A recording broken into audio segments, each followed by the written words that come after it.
Hello, everyone. Before we get into the podcast, we want to remind you that if these videos bless you and you're in a position where you can give to help us, we do need your support. So go to our website, DewayneDunaway.com. It's very easy to give there. And if you can give on a monthly basis, that would be wonderful. Also at our website, a lot of free writings that we put out on a regular basis. But if you'd like to have book copies of the same kind of teachings we do on the videos and also on the website, then of course you can order my book, The Invitation of Christ there. There's a link to do that on my website. Or you can go to Amazon, search for Dewayne Dunaway, and there'll be several books there that you can purchase that not only help the ministry, but also might help you in your personal reading and study and devotional time. Welcome to the podcast here on the Dewayne Dunaway Show on YouTube. We thank you very much for taking the time to join us.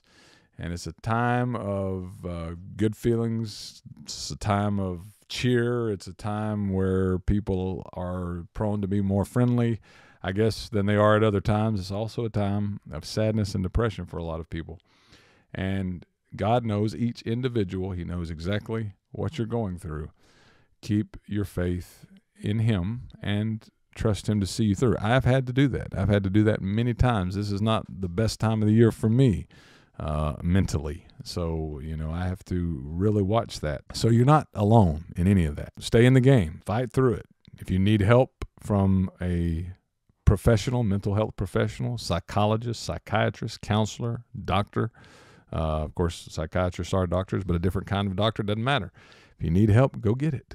And don't think that it's a lack of faith. I am going to continue to tell you that throughout this season because this is a tough time of the year for a lot of people. And it does not mean that you don't have faith in Jesus if you seek professional help. All right, now, Paul was coming toward the end of his life, and living for Jesus is about enjoying life now because, as Paul told Timothy, the Christian life has the promise of the life that now is and that which is to come. The thing that makes life worth living right now as a Christian is the fact that we know how this thing's going to end. We know where we're going when we die. Now, if you look at what Paul said in 2 Timothy 4, 6 through 8, you'll see the attitude of someone who is ready to die. Isn't that the goal, is to live in such a way that we are ready to die when the time comes? Now, let God decide when the time comes. You focus on living right now for God. Paul did a lot of good throughout his life. A lot of people are so heavenly minded, they're no earthly good. You've heard that expression before. All they want to do is go to heaven, go to heaven, go to heaven. Well, you're not in heaven yet. You're here. And God has things for you to do here. Maybe it's praying for others. Maybe you can't even move, but you can pray for other people. Maybe, there are people that need your help right now. God has you here for a purpose. Let Him decide when it's time to call you home. But when that time came for the Apostle Paul, here's what he said in 2 Timothy 4, beginning of verse 6. He said, I'm already being poured out as a drink offering. I know what's about to happen. The time of my departure is at hand. Isn't that a beautiful thought? He looked at death as a departure, not as the end, but as the beginning. It was to depart. He said that in Philippians 1:23, to depart and be with Christ is far better. The time of my departure. People who love Jesus and are in a relationship with Jesus, that's exactly how we should look at death. And you can look at it that way if you decide to believe the words of Jesus, because it is for the Christian simply moving from one place to a much better place. All right. So I look forward to that. I think everybody who knows Christ and has lived long enough to know that there's really nothing here as far as lasting happiness. People always think that the things of this world can bring them happiness, and then when they get them, they realize there's nothing here that causes lasting happiness. We're supposed to live our lives for Jesus. That's the reason our future is in His hand. That's the reason He makes the call about when it's time for us to go home. Leave that to Him. In the meantime, serve Him and lay up treasure in heaven. Matthew 6:19-21, Jesus said, everything that you do for Him is like storing up treasure in a heavenly bank account. You are laying up treasure in heaven by serving the Lord Jesus Christ. Beautiful imagery, beautiful thoughts. 2 Timothy 4:6, you meet a man who has come to the end of the journey, and he spent his life doing those things, and he is able to say, the time of my departure is at hand. That's beautiful imagery. Then he says this, I know that it is the time of my departure. I know that I'm going to be with Christ because he says, I have fought a good fight, I have finished the race, and I have kept the faith. If he had not done those things, he would not be able to say that. But he says, first of all, I have fought a good fight. Paul told Timothy in the first letter, there are two letters to Timothy, 1st and 2nd Timothy. In the first letter, he told Timothy, fight the good fight of faith. This is not a boxing match. This is not a physical fight. So when he says, I have fought the good fight, he's talking about the good fight of faith. He's talking about Ephesians 6 and verse 12. He's the one that wrote that. In Ephesians 6 and verse 12, he said, we do not fight or wrestle against flesh and blood, but against principalities, against powers, against the spiritual forces of darkness and wickedness in the high places. He's talking about fighting spiritual enemies, the devil, and all the things associated with evil in this world.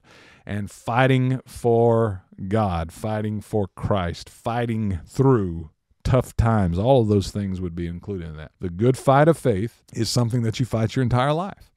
It is not like sitting in a rocking chair. The Christian life is just not a life of ease. It never has been. It wasn't for Paul. It wasn't for the apostles, and even Jesus, who set up Christianity and is the one upon whom Christianity is based.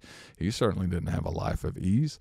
It is a fight. It is a struggle. Paul said, "I've fought the good fight. I never gave up." Then he said, "I've finished the race." Hebrews 12 and verse 2, I think that's Paul writing. He says that we are to run with endurance the race that is set before us. That's actually verse 1 probably. And in verse 2, he tells us how to do it, looking unto Jesus, the author and finisher of our faith, who for the joy set before him endured the cross, despising the shame, and is sat down at the right hand of God. So we are to run the Christian race. It's not a sprint. Remember that. It's a marathon. You can't quit. You got to keep running. Sometimes you'll fall down.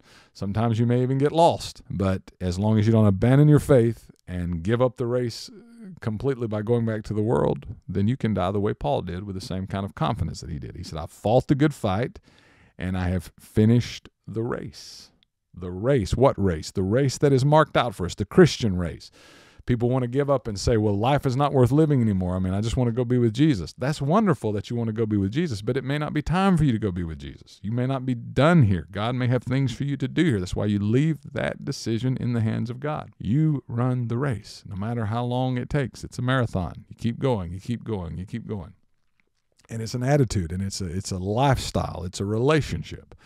And listen, Paul went through some times where you better believe he was ready to go. In fact, he dealt with that in Philippians chapter 1. He said, I would rather depart and be with Christ. But that's not up to me.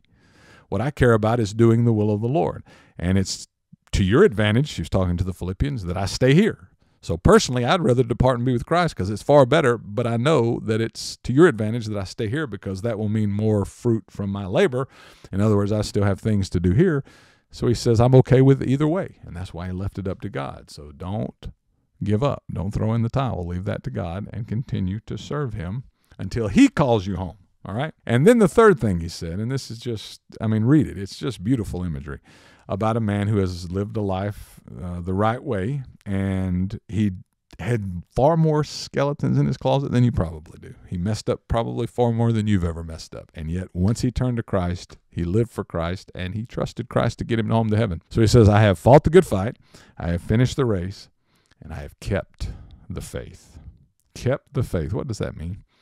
Well, Jude 3 says that the faith has been once for all delivered unto the saints. We have been given the faith. What faith? The faith of Jesus Christ. The faith of a relationship with Jesus Christ. Galatians 2:20, Paul said, I am crucified with Christ. Nevertheless I live, yet not I. Christ lives in me. And the life which I now live in the flesh, I live by the faith of the Son of God who loved me and gave himself for me. I'm living by the faith of Christ. He's talking about faith in Christ. He's also talking about the faith of Christ.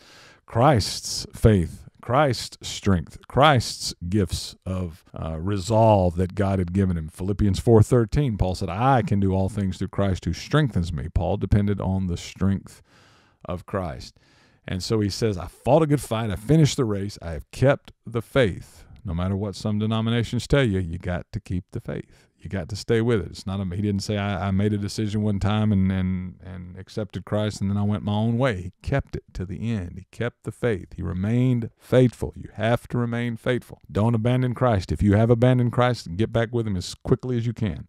Tell him you're sorry, come back and start living for him again, because salvation is never promised to anyone except the faithful Christian. And Paul is an example of that. So the time of my departure to be with Christ is at hand. I fought a good fight. I finished the race. I have kept the faith, and listen to the confidence, because That was the way he decided to live, and because he knew Christ. Now there is, not there might be, there should be, I expect there to be, hope there is. He said, now there is laid up for me the crown of righteousness, which the Lord, the righteous judge, will give me on that day. You talk about a man who knew that his eternity was settled, who knew that Christ loved him, who knew that God would not let him down. Remember what he said in chapter 1 of 2 Timothy, maybe 1 Timothy, but it's either 1 Timothy 1 or 2 Timothy 1. Read them both.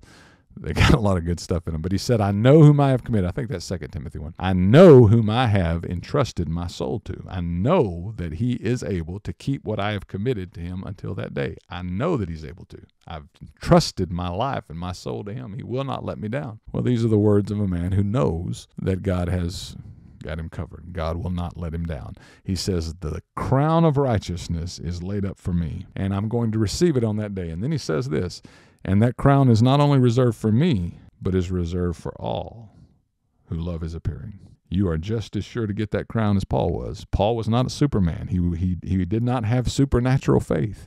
He was a man who had to fight in the trenches daily, and he fought a good fight. It was a fight. It was a race that he had to keep running, and he had to keep the faith. You can do the same thing, and if you do, Paul says that crown of righteousness that he's holding for me is not just for me. It's not just for the apostles. It's for all who love his appearing. You'll get it too, and you'll get it just as certainly as Paul will, and you can be just as certain of it as Paul was. With Christ, you can know how this thing's going to turn out. Not hope, know how this thing is going to happen and how it's going to end. So live for Christ right now, and you are preparing for the one thing that most people are afraid of. You won't have to be afraid of, because it'll be a day of departure for you. In the meantime, God will decide when that day comes. In the meantime, the only way you can prepare for that day is to live for Christ now. Don't give up. Don't become a selfish person. Live for Christ. Be willing to suffer for Christ if you have to. Paul was certainly willing to do that. Whatever God calls you to do in this life, be willing to go through it so that you can depart and be with Christ when the time comes, when God decides that the time comes. Thank you for joining us always here on our podcast. We'll look forward to seeing you next time.